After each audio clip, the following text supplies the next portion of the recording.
Hello and welcome to my final presentation for Geography 3P66. This is a healthy community audit on Pickering, Ontario. Today let's take a trip to the lovely little city of Pickering, Ontario, located just east of Toronto. As of 2016, the population of Pickering was about 91,000. Pickering became a town in 1974 and then was classified as a city in 2000. Some notable Pickeringites include Andy Andreoff, who played in the NHL, Corey Joseph, who played in the NBA, Ernie Coombs, also known as Mr. Dressup, Shawn Mendes, a current singer, Shelly Ann Brown, a former Olympian, and Spider Jones, former boxer and current radio personality. And while many of these notable people are world-class athletes, the question remains, is this really a healthy community? Before we determine if Pickering is a healthy community, we must decide what consists of a healthy community. To me, a healthy community is one in which residents feel safe and provided for, one in which residents' needs are met, and one in which residents' voices are heard. Some of the aspects of a healthy community which help meet these requirements are formal and informal recreation and activity, active transportation, including walking and cycling, and access to a variety of food options, including both grocery and restaurant.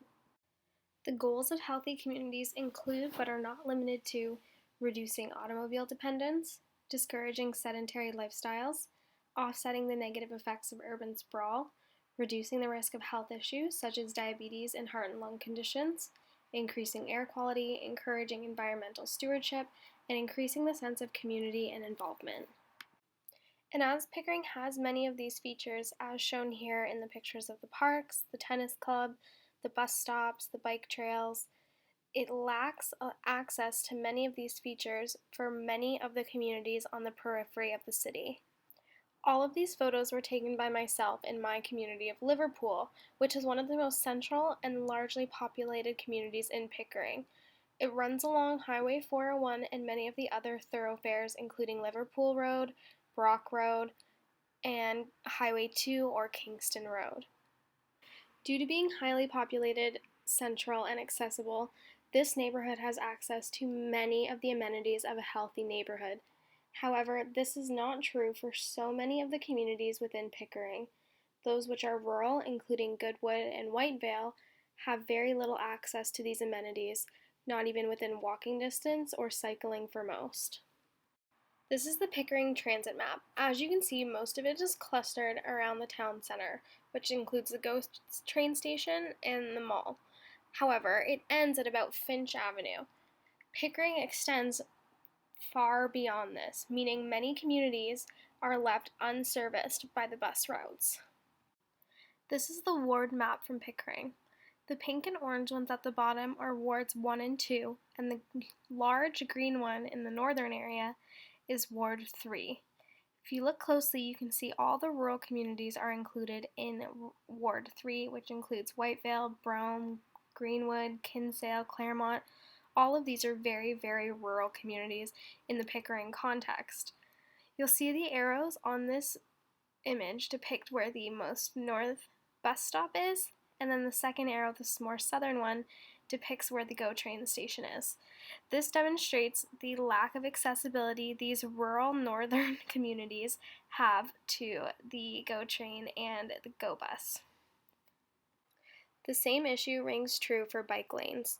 All 10.3 kilometers of bike lanes are in south central Pickering, meaning they are inaccessible to those in northern part, mainly Ward 3.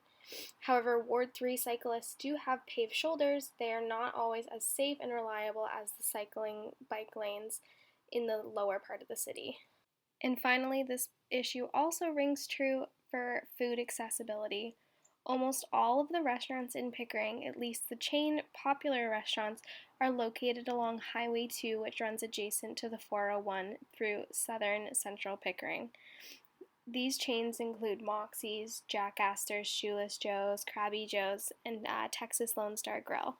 These are some of the most popular restaurants in Pickering, yet are not within walking distance or even busing distance for most of Pickering's residents in the northern communities. Residents in Ward 3 face the same issue when trying to find grocery options. From my neighborhood in Liverpool, I am in walking distance within 4 grocery stores. This includes an ethnic grocery store which caters to Southeast Asian and Caribbean populations. However, in Ward 3, they are within driving distance to most of these grocery options, but not walking, and the diversity of these options is much more limited. There is one public garden in Pickering. It is in the orange ward on the map there, along Highway 2 or Kingston Road, one of the main thoroughfares.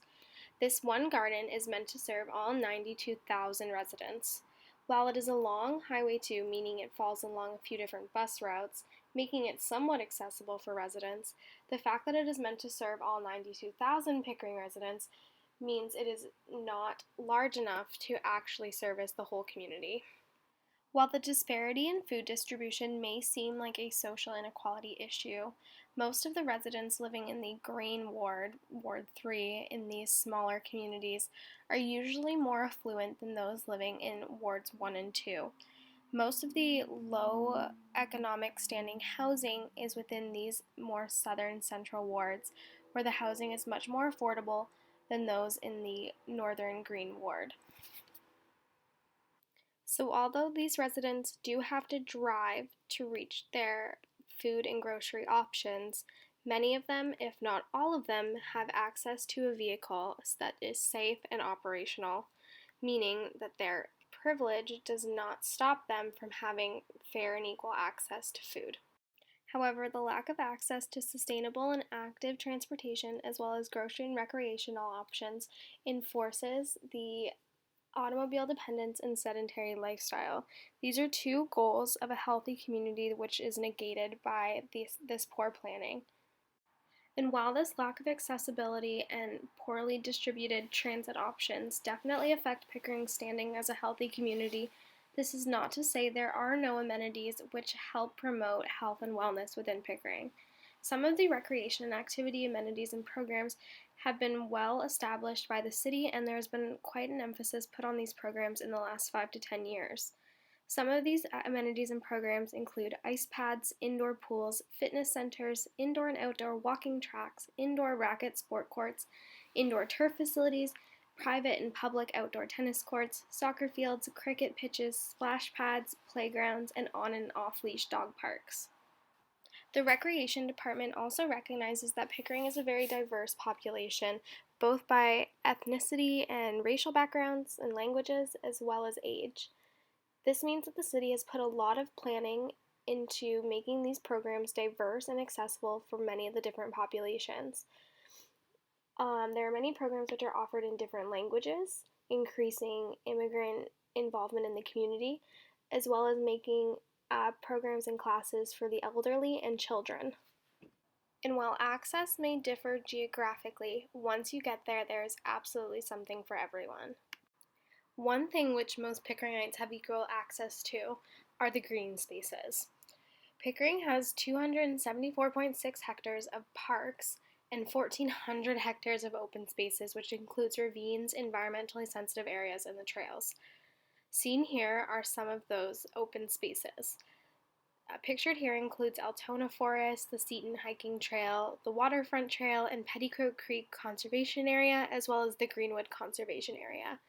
These span throughout Pickering's 3 wards, many of them actually being in that northern ward.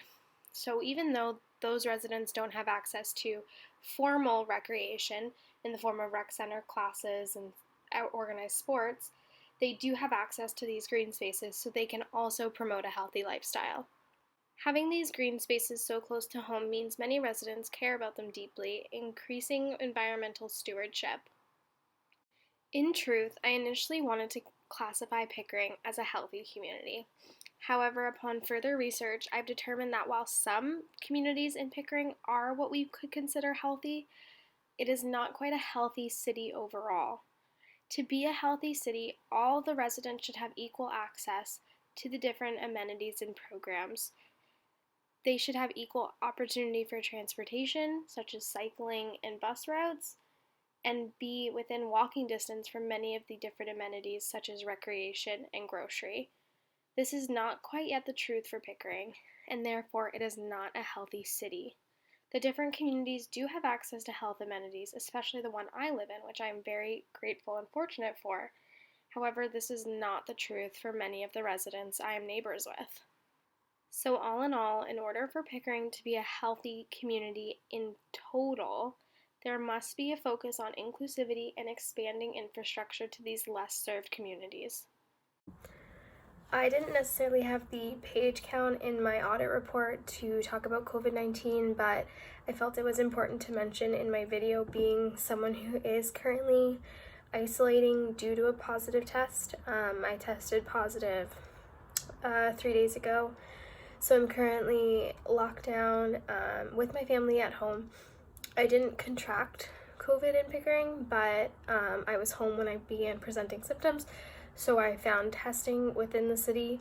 There's many testing sites available to Pickering residents, some within transit lines, some beyond, but again, not difficult to find testing. I was able to get a test within 24 hours of presenting symptoms and requesting a test. There's also vaccine clinics within Pickering, and many of the pharmacies are offering the AstraZeneca vaccine as well. So I feel Pickering, as a city within Durham region, is doing a really good job of protecting its citizens and providing for them given the circumstances.